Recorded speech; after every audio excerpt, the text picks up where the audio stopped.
Hello friends, let us now learn about types of pulses and diseases. Just it is a list.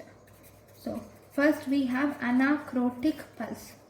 Anachrotic pulse is seen in pulsus parvus et tardus, which is seen in severe valvular aortic stenosis. The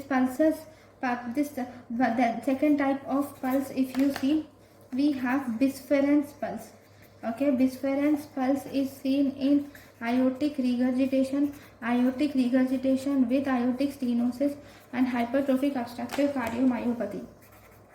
Then we have water hammer pulse, or also called as collapsing pulse, or also called as Corrigan's pulse. It is seen in aortic regurgitation. It can also be seen in wet beriberi, and you can see it in patent ductus arteriosus. Then we have the next important type of pulse is dichrotic pulse. Dichrotic pulse is seen in dilated cardiomyopathy. You will see dichrotic pulse. Then the next important pulse is pulsus alternans. Pulsus alternans is seen in severe left ventricular failure or anterior wall MI. You will see presence of pulsus alternans. Then we have pulsus bigeminus. Okay, pulsus bigeminus is seen in digoxin toxicity. It is seen in digoxin toxicity with ventricular bigeminy. Then we have pulsus paradoxicus. Pulsus paradoxicus is seen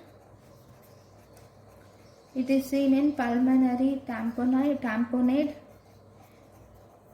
It is seen in inferior wall MI.